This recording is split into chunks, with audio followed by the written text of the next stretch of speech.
Assalamualaikum warahmatullahi wabarakatuh. Kembali lagi dengan Pak Miftah. Hari ini kita akan membahas tentang keunggulan bisnis online part 2. Kalau kemarin kita sudah bahas tentang keunggulan bisnis online dalam hal komunikasi di part 1, kita akan membahas keunggulan bisnis online part 2 dalam hal transaksi. Ada beberapa poin di sini sebagai keunggulan bisnis online.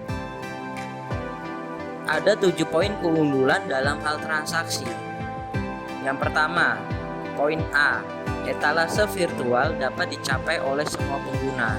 Nah, jika bisnis luring luar jaringan, kalian juga mengenal etalase atau gondola, tempat di mana kalian atau si pemilik usaha memajang barang-barangnya. Nah, di dalam bisnis online pun juga ada etalase. Namun, etalasenya dalam bentuk virtual yang ada di dalam website. Jadi, untuk memperkenalkan produk-produk yang perusahaan tersebut jual, para penjual mengupload foto-foto produknya pada sebuah website. Nah, keunggulannya adalah kalau etalase luring mungkin space-nya terbatas, tergantung besar kecilnya toko, gitu kan? Karena dalam bentuk fisik. Pada etalase virtual, produk atau jasa ditampilkan dalam bentuk gambar dan spesifikasi, harga, dan program-program promosinya. Nah, sama dengan etalase luring yang dalam bentuk fisik, namun bedanya semua dirubah dalam bentuk virtual. Ketika semua sudah diupload di dalam website, maka konsumen bisa melihat semua produk yang dijual oleh si pemilik toko dengan mengunjungi websitenya. Mungkin sedikit berbeda dengan etalase luring karena mungkin keterbatasan tempat atau keterbatasan akses, ya kan? Si pengunjung toko atau calon konsumen tidak dapat atau sulit untuk melihat semua etalase yang ada di toko. Mungkin kalau tokonya luas gitu kan, kehabisan waktu untuk mengelilingi semua toko. Nah, kalau etalase virtual kan tinggal scroll aja, lebih mudah, tidak terlalu capek juga kan. Kemudian dari segi space, etalase virtual juga lebih menguntungkan. Dengan hanya mengupload gambar dan spesifikasi, tentunya produk-produk yang diupload itu akan lebih banyak. Nah, contoh saja Tokopedia, ada ribuan atau bahkan puluhan ribu atau bahkan jutaan produk yang dia jual. Namun semua cukup masuk ke dalam database Tokopedia. Nah, kalau kita bayangkan itu semua dipajang dalam bentuk luring, nah, tokonya mau sebesar apa gitu kan? Dan tentunya konsumen pun kalau dalam bentuk luring akan lebih sulit mencarinya karena saking besar tokonya. Poin B, biaya transaksi murah dan mengurangi kesalahan. Kalau transaksi luring, ya pemasaran luring itu biasanya membutuhkan kertas, buku, alat cetak, alat hitung, alat tulis kantor yang jumlahnya relatif besar. Maka pada transaksi daring tidak membutuhkan hal-hal seperti itu. Kenapa? Karena semua bentuk report penjualan atau bentuk promosi penjualan semua dalam bentuk virtual, sehingga lebih murah dalam hal biaya. Kemudian juga di dalam transaksi daring itu lebih meminimalisir human error karena semua sudah melalui komputerisasi, semua sudah dihitung otomatis. Sedangkan kalau transaksi menggunakan sistem luring dengan pencatatan manual, kadang-kadang si penjual itu lupa, ya namanya human error kan, kadang-kadang lupa mencatat barang yang keluar berapa saja, berapa jumlah transaksinya. ya lupa membuat nota, lupa membuat laporan keuangan, lupa mencatat di jurnal penjualan. Nah, itu bisa terjadi. Nah, sehingga dengan adanya transaksi daring, maka semua itu sudah otomatis tercatat sehingga meminimalisir human error. Poin C, mengurangi waktu siklus pengadaan. Pada proses transaksi luring, pengadaan atau pembuatan transaksi memerlukan waktu yang relatif lama karena harus mempersiapkan segala sesuatu yang berhubungan dengan berlangsungnya transaksi seperti peralatan dan bahan, kertas.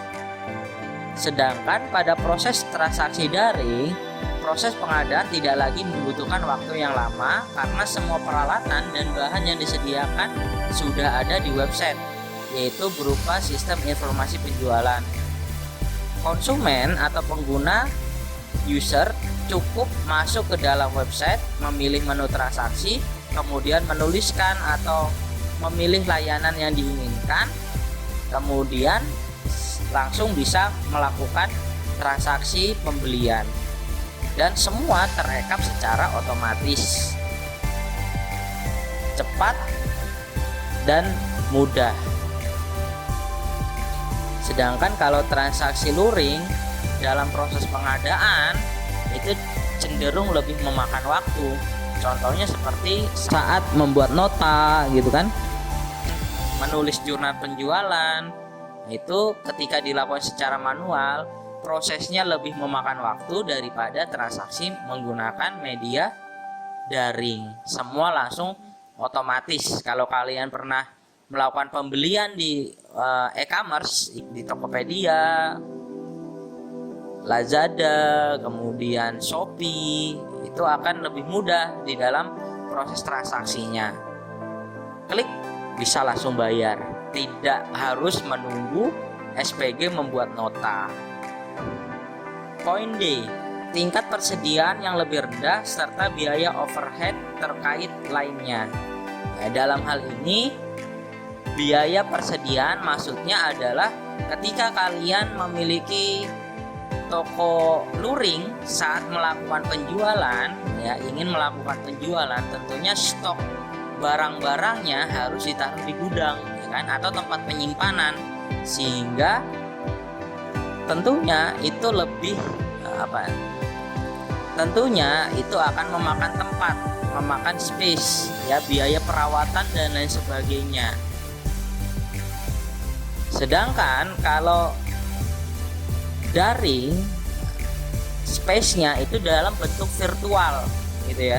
Ketika kamu ingin memasukkan lebih banyak produk di dalam sebuah website, maka cukup dengan membeli atau memperbesar hostingnya saja atau tempat websitenya saja, dan tentunya biaya perawatannya pun lebih murah. Beda dengan transaksi luring.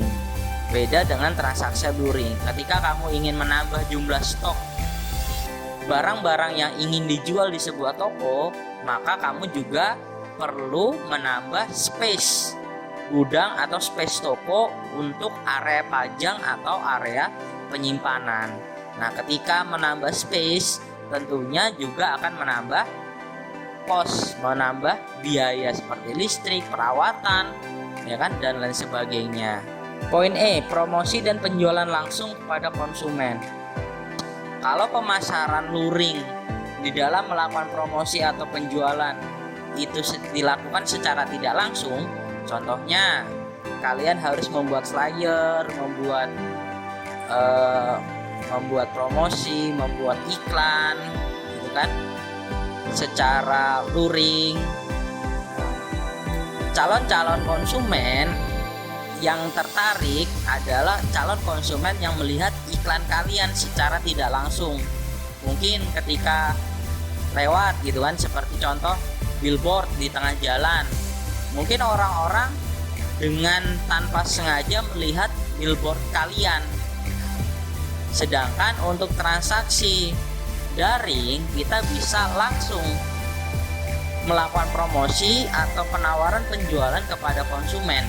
Nah, contohnya seperti kalian sering tuh mendapatkan notifikasi email dari Tokopedia, oh sedang ada produk diskon nih, produk A, B, C gitu kan. Ada tawaran promosi, sehingga promosi itu langsung dituju kepada personal atau langsung dituju ke email kalian. Poin F, harga fleksibel. Maksudnya adalah di dalam melakukan update harga itu lebih fleksibel, lebih mudah. Kalau transaksi atau pemasaran luring, ketika kalian ingin merubah harga pada price card, yaitu kalian harus mencopot gitu kan price cardnya, print price card yang baru, kemudian menempel satu persatu price card yang akan diupdate gitu kan. Nah, kalau transaksi daring, karena semua dalam bentuk virtual, itu akan lebih mudah. Kalian tinggal ganti harganya, langsung upload, seketika itu semua langsung terupdate. Sehingga itu menunjukkan kalau transaksi daring lebih fleksibel di dalam update harga.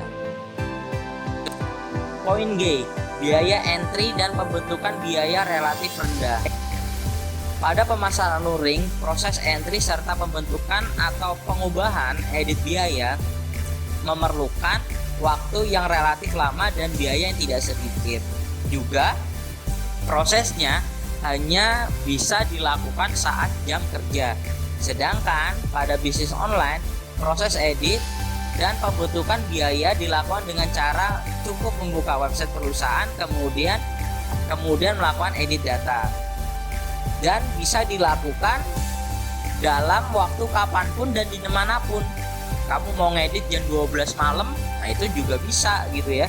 Tinggal adminnya masuk ke website ya, tinggal admin websitenya merubah atau mengupdate data terbaru dimanapun dan kapanpun.